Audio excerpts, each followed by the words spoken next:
بسم اللہ الرحمن الرحیم۔ السلام علیکم دوستو، آج کی اس ویڈیو میں ہم جانیں گے کہ قربانی کیا ہے، قربانی کے پیچھے راز کیا ہے، کیوں حضرت ابراہیم علیہ السلام کو یہ حکم دیا گیا کہ وہ اپنے پیارے سے بیٹے حضرت اسماعیل علیہ السلام کی قربانی اللہ کی بارگاہ میں پیش کریں، اور یہ بھی جانیں گے کہ قربانی کی شروعات کب اور کیسے ہوئی۔ سب کچھ جانیں گے، لیکن سب کچھ جاننے سے پہلے ہمیں ان سے جڑی ضروری باتیں بھی جاننی ہوگی۔ تو یاد رکھیں دوستو کہ اللہ تعالیٰ اپنے نیک بندوں کا امتحان لیتا ہے، اور یہ امتحان کئی طرح کا ہوتا ہے۔ کبھی تو اللہ تعالیٰ جان کے ذریعے امتحان لیتا ہے،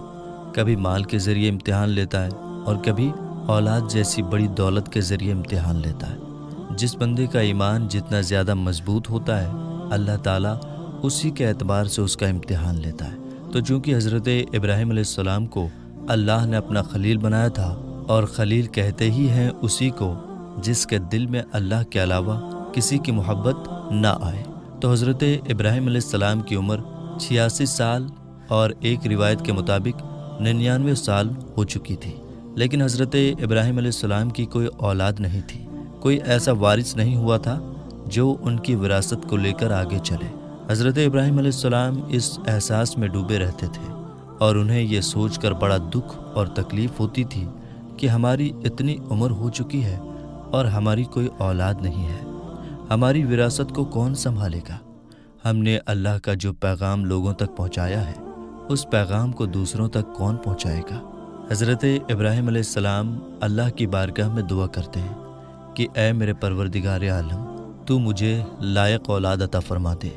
یہ دعا اللہ کے خلیل حضرت ابراہیم علیہ السلام کی تھی۔ اللہ تعالیٰ نے ان کی دعا کو قبول فرمایا۔ جب اللہ تعالیٰ نے 86 یا 99 سال کی عمر میں حضرت ابراہیم علیہ السلام کو حضرت اسماعیل علیہ السلام کی صورت میں ایک خوبصورت اور حسین و جمیل بیٹا عطا کیا، تو حضرت ابراہیم علیہ السلام اور ان کی بیوی حضرت حاجرہ ان سے بڑی محبت کرنے لگے۔ جب حضرت اسماعیل علیہ السلام کی عمر 13 یا 14 سال کی ہوتی ہے، تو ایک رات خواب میں حضرت ابراہیم علیہ السلام کو حکم ہوتا ہے کہ اے ابراہیم، اپنے رب کے لیے قربانی کیجیے۔ حضرت ابراہیم علیہ السلام صبح جاگتے ہی 100 دمبے لے جا کر قریب کی پہاڑی پر ذبح کر دیتے ہیں۔ دوسری رات بھی خواب میں وہی حکم ہوتا ہے کہ اے ابراہیم، اپنے رب کے لیے قربانی دیجیے۔ دوسری صبح پھر حضرت ابراہیم علیہ السلام 100 اونٹ قریب کے پہاڑ پر لے جا کر اللہ کے نام پر قربان کر دیتے ہیں۔ لیکن تیسری رات بھی خواب میں حضرت ابراہیم علیہ السلام کو یہ حکم ہوتا ہے کہ اے ابراہیم، تم اپنے رب کی بارگاہ میں قربانی پیش کرو۔ تو حضرت ابراہیم علیہ السلام عرض گزار ہوتے ہیں کہ مولا، کس کی قربانی منظور ہے؟ اللہ تعالیٰ کی طرف سے حکم ہوتا ہے کہ تیرے بیٹے اسماعیل کی۔ جب خواب میں حضرت ابراہیم علیہ السلام کو حکم ہوتا ہے کہ اپنے بیٹے اسماعیل کی قربانی اللہ کی بارگاہ میں پیش کرو، تو 10ویں ذی الحجہ کی صبح حضرت حاجرہ رضی اللہ تعالیٰ عنہا کو حضرت ابراہیم علیہ السلام یہ حکم دیتے ہیں کہ بیٹے اسماعیل کو نہلا دھلا کر صاف کپڑے پہناؤ، ہمیں ایک دوست کی ملاقات کے لیے جانا ہے۔ حضرت حاجرہ رضی اللہ تعالیٰ عنہا شوہر کے حکم پر عمل کرتے ہوئے بیٹے اسماعیل کو نہلا دھلا کر صاف ستھرے کپڑے پہنا دیتی ہیں، اور انہیں مکمل طور پر سجا دھجا کر تیار کر دیتی ہیں۔ آپ یہاں پر ایک بات یاد رکھیں کہ حضرت ابراہیم علیہ السلام نے یہ کہا کہ ہمیں ایک دوست کی ملاقات کے لیے جانا ہے، تو حضرت ابراہیم علیہ السلام کی یہ بات غلط نہیں ہے، اس لیے کہ اللہ تعالیٰ نے حضرت ابراہیم علیہ السلام کو اپنا خلیل یعنی دوست بنایا تھا، تو دوست کی ملاقات کے لیے جا رہے ہیں۔ اس لیے حضرت ابراہیم علیہ السلام نے فرمایا کہ ہمیں ایک دوست کی ملاقات کے لیے جانا ہے۔ حضرت ابراہیم علیہ السلام حضرت اسماعیل علیہ السلام کو لیتے ہیں اور وادی منی کی طرف روانہ ہو جاتے ہیں۔ شیطان جو انسان کا ہمیشہ دشمن رہا ہے، تل ملا اٹھتا ہے یہ سوچ کر کہ آج اگر حضرت ابراہیم علیہ السلام بیٹے کی قربانی دے دیتے ہیں تو اللہ کے ہاں بڑا اونچا مرتبہ حاصل کر لیں گے، اور حضرت اسماعیل علیہ السلام ہمیشہ کے لیے ذبیح اللہ کے لقب سے یاد کیے جائیں گے۔ اس لیے وہ کبھی حاجرہ کے پاس جاتا ہے اور یہ کہتا ہے کہ اے حاجرہ، تمہارا شوہر تمہارے بیٹے کو ذبح کرنے کے لیے لے گیا ہے، تم جاؤ اور اپنے شوہر کو منواؤ کہ تمہارے بیٹے کو ذبح نہ کرے۔ حضرت حاجرہ کہتی ہیں کہ کیا کبھی ایسا ہوا ہے کہ ایک باپ اپنے چہیتے بیٹے کی قربانی کرے؟ شیطان نے کہا ہوا نہیں ہے، لیکن ایسا ہوگا اس لیے کہ رب کا حکم ہے۔ جب حضرت حاجرہ نے یہ سنا تو کہا کہ اگر یہ میرے رب کا حکم ہے تو میں صبر کروں گی، اور ایک اسماعیل کیا، اگر میرے پاس اس کے علاوہ کئی اسماعیل ہوں اور رب کا حکم ہو جائے تو میں ہر ایک کو اللہ کی بارگاہ میں قربان کر دوں گی۔ اس کے بعد وہ حضرت ابراہیم علیہ السلام کے پاس جاتا ہے اور انہیں بھی اس کام سے روکنے کی کوشش کرتا ہے کہ اے ابراہیم، تم نے خواب میں دیکھا ہے اور خواب میں دیکھی ہوئی چیزیں سچی نہیں ہوتی، اس لیے تم اپنے بیٹے اسماعیل کو اللہ کی بارگاہ میں قربان نہ کرو۔ جب حضرت ابراہیم علیہ السلام نے دیکھا کہ یہ شیطان ہے جو مجھے رب کے حکم پر عمل کرنے سے روک رہا ہے، تو وہ کنکریاں اٹھاتے ہیں اور شیطان کو مارتے ہیں۔ آپ نے ایسے ہی 3 بار کیا، اور اللہ تعالیٰ کو آپ کا یہ عمل اتنا پسند آیا کہ قیامت تک کے لیے تمام حاجیوں پر یہ ضروری قرار دے دیا کہ اس جگہ حاضر ہو کر رمی جمار کریں، یعنی وہ شیطان کو کنکریاں ماریں تاکہ میرے خلیل ابراہیم کی یاد تازہ ہو جائے۔ اسی طرح سے شیطان حضرت اسماعیل ذبیح اللہ کو بھی بہکانے کی کوشش کرتا ہے، لیکن ان کی طرف سے بھی ایسا جواب ملتا ہے کہ وہ نا امید ہو جاتا ہے۔ اب حضرت ابراہیم علیہ السلام اپنے بیٹے اسماعیل ذبیح اللہ کو لے کر مینا کی وادی میں پہنچ چکے ہیں، اور ابراہیم علیہ السلام اپنے بیٹے اسماعیل کو یہ بتا دیتے ہیں کہ انہیں اللہ کی طرف سے یہ حکم ملا ہے کہ اپنے بیٹے اسماعیل کی قربانی اللہ کی بارگاہ میں پیش کرو۔ یہ بات حضرت ابراہیم علیہ السلام اس لیے بتاتے ہیں تاکہ یہ نہ کہا جائے کہ اس قربانی میں حضرت اسماعیل علیہ السلام کے لیے کیا کمال ہے، انہیں تو انجانے طور پر قربان کر دیا گیا، بیٹے کی رائے شامل نہیں تھی۔ مگر قربان جائیے، جب حضرت ابراہیم علیہ السلام نے بیٹے کے سامنے رب کے حکم کا اعلان کیا تو بیٹے نے کتنا بہترین جواب دیا۔ قرآن کریم میں یوں بیان کیا گیا ہے، پھر جب وہ اس کے ساتھ کام کے قابل ہو گیا، یعنی حضرت اسماعیل علیہ السلام اس عمر کو پہنچ گئے جس میں وہ اپنے باپ ابراہیم علیہ السلام کے دست و بازو بن کر ان کی مدد کر سکے، حضرت ابراہیم نے کہا اے میرے بیٹے، میں نے خواب میں دیکھا ہے کہ میں تجھے ذبح کر رہا ہوں، اب تو بتا کہ تیری رائے کیا ہے؟ بیٹے نے کہا اے میرے باپ، آپ وہی کریں جس کا آپ کو حکم دیا گیا ہے، انشاءاللہ قریب ہے کہ آپ مجھے صبر کرنے والوں میں سے پائیں گے۔ یہ حضرت ابراہیم علیہ السلام کی تربیت کا اثر تھا کہ حضرت اسماعیل علیہ السلام نے وہ جواب دیا جس پر پوری دنیا حیران ہے۔ اسی کو ڈاکٹر اقبال نے اپنے انداز میں یوں بیان کیا ہے، یہ فیضان نظر تھا یا کہ مکتب کی کرامت تھی، سکھائے کس نے اسماعیل کو آداب فرزندی۔ جب حضرت ابراہیم علیہ السلام اپنے اس بیٹے کو مینا کی وادی میں لے جاتے ہیں جنہیں انہوں نے 99 سال کی عمر میں خدا سے مانگ مانگ کر لیا تھا، جو ان کے گھر کا اکلوتا چراغ تھا، ان کا اکلوتا وارث تھا، اور مینا کی وادی میں پہنچ کر اپنے بیٹے کو زمین پر لٹا دیتے ہیں تو عرش معلیٰ کانپ اٹھتا ہے، زمین تھرانے لگتی ہے، حوروں کی چیخیں بلند ہونے لگتی ہیں، اور فرشتے عرض کرنے لگتے ہیں کہ مولا اب کیا ہوگا؟ تو نے ان کی پیشانی میں نبی آخر الزمان صلی اللہ تعالیٰ علیہ وسلم کے نور کو رکھا ہے، انہی کے نسل سے نبی آخر الزمان کو آنا ہے۔ اللہ تعالیٰ نے فرمایا اے میرے فرشتوں، تم دیکھو آگے کیا ہوتا ہے۔ تم نے کہا تھا کہ پروردگار عالم، زمین میں تو ایسی مخلوق کو کیوں پیدا کر رہا ہے جو زمین میں شر اور فساد پھیلائے گا، خون ریزیاں کرے گا؟ آج تم دیکھ لو، اسی مخلوق میں حضرت ابراہیم علیہ السلام ہے جو اپنے رب سے اتنا زیادہ محبت کرتے ہیں، یا اپنے اس بیٹے کو جسے ہم نے ابراہیم کو 99 سال کی عمر میں دیا تھا، اپنے رب کی رضا اور خوشنودی حاصل کرنے کے لیے اپنے رب کے حکم پر قربان کرنے کے لیے پیش کر دیتے ہیں۔ اللہ تعالیٰ نے ان کے اس انداز کو قرآن کریم میں یوں بیان فرمایا ہے، ترجمہ ہے، تو جب ان دونوں نے ہمارے حکم پر گردن رکھی اور باپ نے بیٹے کو ماتھے کے بل لٹا دیا، اس وقت کا حال نہ پوچھ، یعنی حضرت ابراہیم علیہ السلام اور ان کے بیٹے اسماعیل علیہ السلام نے اللہ کے حکم کے سامنے اپنے سر کو جھکا دیا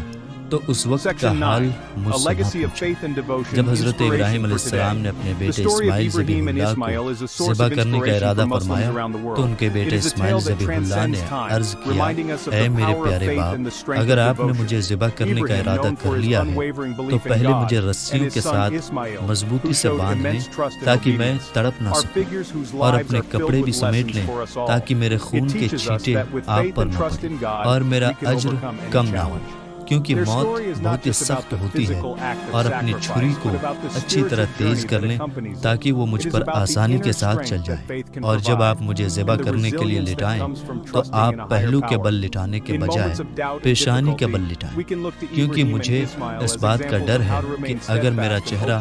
آپ کی نظروں کے سامنے رہا اور آپ کی نظر مجھ پر پڑے گی تو اس وقت آپ کے دل میں ایک کیفیت پیدا ہو جائے گی، ایک کپکپاہٹ پیدا ہو جائے گی، اور وہ کیفیت ہو سکتا ہے کہ آپ کو اس حکم کو پورا کرنے سے روک دیں جس کا حکم اللہ تعالیٰ نے آپ کو دیا ہے، اور اگر آپ مناسب سمجھیں تو میرے کرتے کو میری ماں کو دے دیں تاکہ انہیں تسلی ہو اور انہیں مجھ پر صبر آ جائے۔ اور ایک روایت میں یہ ہے کہ حضرت اسماعیل علیہ السلام نے اپنے باپ حضرت ابراہیم علیہ السلام کی بارگاہ میں عرض کیا کہ قربان ہو جانے کے بعد میری پیاری ماں سے میرا سلام عرض کیجیے گا اور انہیں یہ بتا دیجیے گا کہ تیرا بیٹا ایک ایسی ذات کی بارگاہ میں گیا ہے جو تجھ سے بھی زیادہ مہربان ہے۔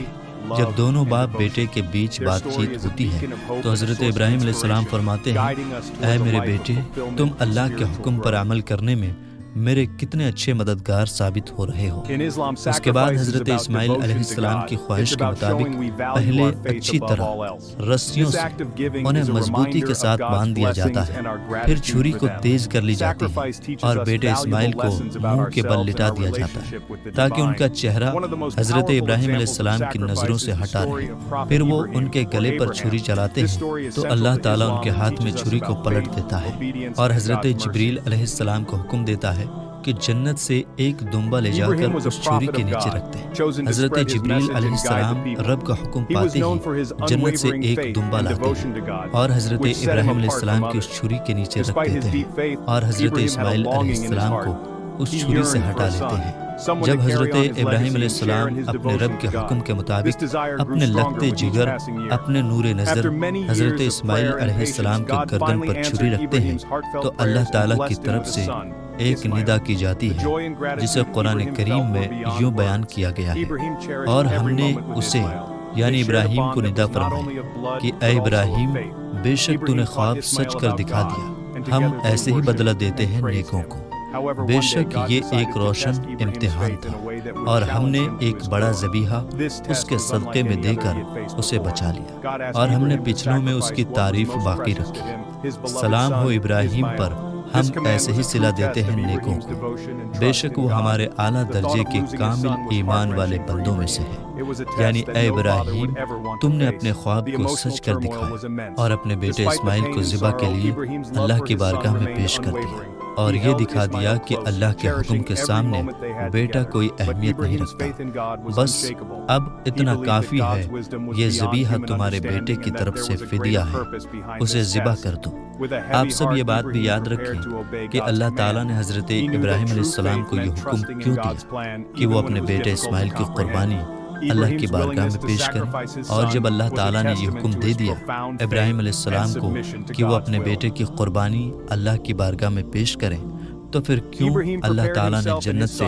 ان کے بدلے دمبا بھیج دیا، اور حضرت ابراہیم علیہ السلام کو حکم ہوا کہ وہ بیٹے اسماعیل کی جگہ اس دمبے کو قربان کریں جو اللہ تعالیٰ نے حضرت جبریل علیہ السلام کے ذریعے جنت سے ان کے پاس بھیجا ہے۔ تو ان سوالوں کا جواب یہ ہے کہ اللہ تعالیٰ نے حضرت ابراہیم علیہ السلام کو خلیل بنایا ہے، اور خلیل کہتے ہیں اسے جس کے دل میں اللہ کے علاوہ کسی اور کی محبت نہ آنے پائے۔ تو جب اللہ تعالیٰ نے حضرت ابراہیم علیہ السلام کو بڑھاپے میں حضرت اسماعیل علیہ السلام کی صورت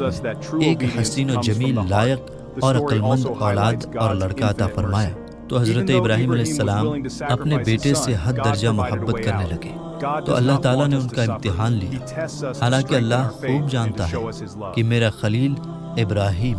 اس امتحان میں کامیاب ہوگا، اور ان کے دل میں بیٹے کی جو محبت ہے وہ میری محبت کے سامنے کوئی حیثیت نہیں رکھتی۔ لیکن اللہ تعالیٰ نے حضرت ابراہیم علیہ السلام کا امتحان لینے کے لیے اور انسانوں کے علاوہ جو دوسری مخلوق ہیں بلکہ انسانوں کو بھی یہ بتلانے کے لیے حضرت ابراہیم علیہ السلام کو اپنے بیٹے اسماعیل کی قربانی کا حکم دیا کہ اللہ نے جنہیں خلیل کا لقب دیا، خلیل بنایا ہے، وہ اللہ تعالیٰ سے اتنا زیادہ محبت کرتا ہے کہ بیٹے جیسی عظیم دولت کو بھی اس کی محبت کے سامنے قربان کر دیتا ہے۔ اور دنیا نے دیکھا کہ حضرت ابراہیم علیہ السلام اس امتحان میں کامیاب۔ اس کا بدلہ اللہ تعالیٰ نے انہیں یہ دیا کہ ان کی اور ان کے بیٹے کی اس یاد کو ہمیشہ کے لیے زندہ رکھا، اور مسلمانوں کو حکم دیا کہ ہر سال حضرت ابراہیم اور حضرت اسماعیل علیہ السلام کی یاد کو تازہ کرنے کے لیے اپنے جانوروں کی قربانی اللہ کی بارگاہ میں پیش کریں۔ تو پتہ چلا کہ قربانی حضرت ابراہیم علیہ السلام کی ایک عظیم یادگار ہے۔ اللہ تعالیٰ نے حضرت اسماعیل علیہ السلام اور ابراہیم علیہ السلام کی یاد کو تازہ رکھنے کے لیے ہر سال مالک نصاب مسلمانوں پر قربانی کو واجب کر دیا۔ صحابہ کرام نے عرض کیا، یا رسول اللہ صلی اللہ تعالی علیہ وسلم، قربانی کیا ہے؟ اللہ کے رسول نے فرمایا، قربانی تمہارے باپ حضرت ابراہیم علیہ السلام کی سنت ہے۔ یہ بات بھی یاد رکھیں کہ قربانی یوں تو دنیا کے پہلے انسان حضرت آدم علیہ السلام کے زمانے سے ہی شروع ہو چکی ہے۔ جب ان کے بیٹے حابیل اور قابیل کے بیچ اقلیمہ سے شادی کرنے کو لے کر جھگڑا ہوا تو حضرت آدم علیہ السلام نے اپنے دونوں بیٹوں کو حکم دیا کہ وہ اللہ کی بارگاہ میں قربانی کریں۔ جن کی قربانی اللہ کی بارگاہ میں قبول ہو جائے گی انہی کے ساتھ اقلیمہ کی شادی ہو۔ تو قربانی ہر دور اور ہر زمانے میں رہی ہے۔ اللہ تعالیٰ قرآن کریم کے اندر فرماتا ہے، ترجمہ ہے، اور ہر امت کے لیے ہم نے ایک قربانی مقرر فرما دی تاکہ وہ اللہ کا نام لیں اس کے دیے ہوئے بے زبان جانوروں پر۔ تو تمہارا معبود ایک معبود ہے، یعنی تمہارا خدا ایک خدا ہے، تو اسی کی بارگاہ میں گردن رکھو۔ اس سے پتہ چلا کہ اللہ تعالیٰ نے اس زمین کے اوپر جتنے بھی لوگوں کو پیدا فرمایا، چاہے وہ جس نبی کی بھی امت ہو، ان میں قربانی کو باقی رکھا، یعنی انہیں قربانی کا حکم تھا۔ لیکن ہم مسلمان جو قربانی کرتے ہیں وہ حضرت ابراہیم علیہ السلام کی سنت ہے۔ حضرت ابراہیم علیہ السلام کی یاد کو تازہ کرنے کے لیے اللہ تعالیٰ نے ہم پر قربانی کو واجب قرار دیا ہے۔ ہماری قربانی اور دوسری امتوں کی قربانیوں میں فرق یہ ہے کہ جب دوسری امتیں قربانیاں کرتی تھیں تو وہ ان قربانیوں کے گوشت کو نہیں کھاتی تھیں بلکہ کسی پہاڑ کے اوپر رکھ دیتی تھیں۔ آسمان سے بغیر دھوئیں کی آگ ظاہر ہوتی اور اس گوشت کو جلا کر خاک بنا دیتی۔ یہ اس قربانی کے قبول ہونے کی علامت اور پہچان تھی۔ اگر آگ جلا کر قربانی کے گوشت کو خاک نہیں بناتی تو لوگ یہ سمجھتے تھے کہ ہماری قربانی اللہ کی بارگاہ میں قبول نہیں ہوئی۔ لیکن اللہ تعالیٰ نے ہمیں اس چیز سے روکا اور ارشاد فرمایا کہ ہرگز اللہ کی بارگاہ میں قربانیوں کا نہ گوشت پہنچتا ہے نہ خون پہنچتا ہے، بلکہ تمہارا تقویٰ وہاں تک پہنچتا ہے، تمہارے دل کی جو کیفیت ہے وہ پہنچتی ہے۔ لہٰذا تم جانوروں کے گوشت کو کسی پہاڑ کے اوپر مت رکھو بلکہ تم انہیں کھا لو۔ ہاں، تمہارے لیے بہتر یہ ہے کہ تم اس کے 3 حصے کرو، ایک حصہ خود کھاؤ، دوسرے حصے کو اپنے قریبی لوگوں میں تقسیم کر دو اور تیسرا حصہ مسکینوں اور غریبوں میں بانٹ دو۔ لیکن اگر تمہارے یہاں زیادہ لوگ ہیں، تم خود ہی سارے گوشت کھا سکتے ہو، تو تمہیں اجازت ہے کہ قربانی کے سارے گوشت خود ہی کھا ڈالو۔ ایک بات یہ بھی یاد رکھیں کہ حضرت ابراہیم علیہ السلام نے جو دمبا حضرت اسماعیل علیہ السلام کے فدیہ میں ذبح کیا تھا، اس کی کلیجی آپ نے سب سے پہلے حضرت اسماعیل علیہ السلام کو کھلائی۔ اس لیے قربانی کے گوشت میں سب سے پہلے کلیجی کھانا سنت ہے۔ اور یہ بات بھی یاد رکھیں کہ حضرت ابراہیم علیہ السلام نے اس دمبے کا سینگ جو جنت سے حضرت ابراہیم علیہ السلام کے فدیے میں بھیجا گیا تھا، خانہ کعبہ کے اوپر لٹکا دیا تھا، اور یہ صحابہ کرام کے زمانے تک رہا۔ لیکن جب صحابی رسول حضرت عبداللہ ابن زبیر کے زمانے میں یزید پلید نے خانہ کعبہ کے اوپر پتھر برسایا تو وہ سینگ جو حضرت ابراہیم علیہ السلام نے خانہ کعبہ کے اوپر لٹکایا تھا وہ جل گیا۔ تو میرے دوستو، یہ تھی آج کی ویڈیو کہ قربانی کی شروعات کب اور کیسے ہوئی، قربانی کن کی سنت ہے، دنیا میں سب سے پہلے قربانی کس نے کی۔ ان سارے سوالوں کا جواب آپ کو مل چکا ہے۔ اگر آپ کو ویڈیو سمجھ میں نہیں آئی تو کامنٹ باکس میں ضرور بتائیے گا، اور اگر ویڈیو پسند آ گئی ہے تو ویڈیو کو لائک اور شیئر ضرور کیجیے گا۔ ملیں گے انشاءاللہ تعالیٰ پھر ایک نئی ویڈیو کے ساتھ، تب تک کے لیے السلام علیکم اللہ حافظ۔